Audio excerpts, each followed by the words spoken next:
everyone, hope you guys are doing good. Did you know that Kenya experiences high debt levels that have surpassed 70% of our GDP in the last 3 years? That is how serious that is affecting each and every one of us.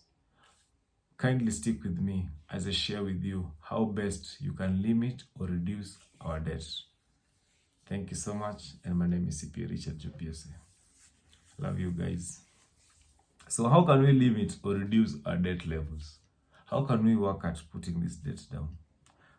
Point number 1, create a detailed budget. I really talk about budgeting because I am so passionate about budgeting.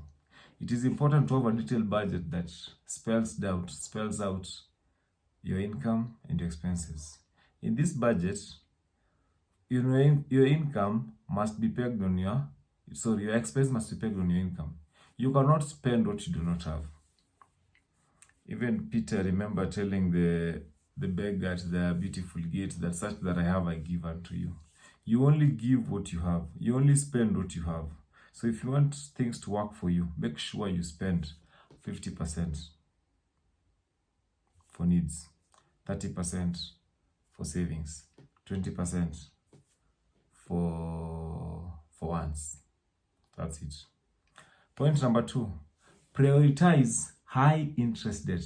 It is very important that when you're having interests, when you're having debts, you look at which ones are very expensive. So the ones that are very expensive, you dispose them first. You pay them first. You put them on the scale. As you put your scale of preference, you put them on 1, 2, 3. So once you've done away with them, then you remain with the cheaper ones. If you're having mobile, let's say for example you have mobile loans, you have bank loans, and then you have circle loans. Which one do you start with? You start with mobile loans because mobile loans are very expensive. Some of them go to 7%, go to 10% per month. So pay them off, dispose them, clear them. So once you're through with them, now go to the ones that are cheaper. That is reason number 2. So make sure you prioritize high interest debt. And sometimes if it is very possible, you can do without them. There's no point of taking debt, mobile loan, because you want to eat meat or you want to do fish. You can just have omena, you can have cabbage. Things will work out. You don't need to kill yourself. Point number 3, avoid accumulating new debts. Avoid accumulating new debts. If you're having debts, try as much as possible to just work with what you have. Continue paying your debt. Don't strain so much to get new debts. Don't live a life that is not yours.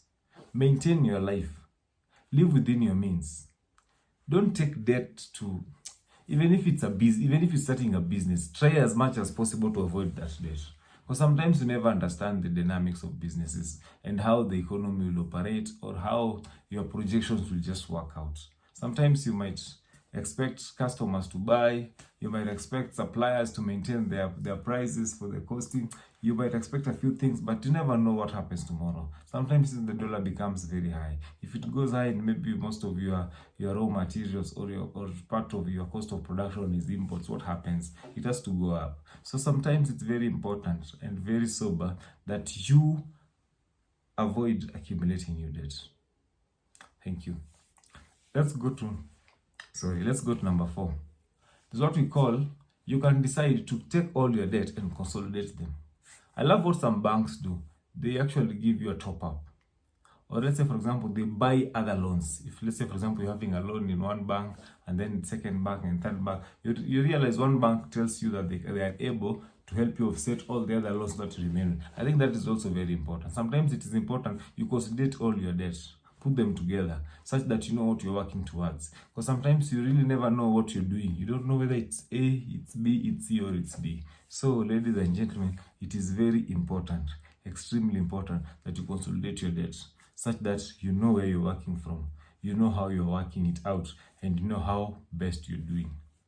Sometimes, most of the times, you can even go to your bank and just renegotiate your loan. Just negotiate the terms. I just tell them, this loan I'm expecting, I want us to do ABCD. It's very important. Last, which is last but not least, seek professional counseling. Sometimes you need to look for counselors. Look for experts like me.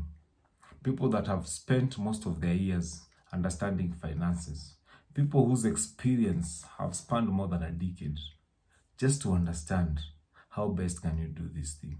So seek professional advice. We always learn. I keep on saying every day is a learning day. We learn every day. We learn every day. Therefore, ladies and gentlemen, let us learn, let us learn, let us relearn, let us unlearn.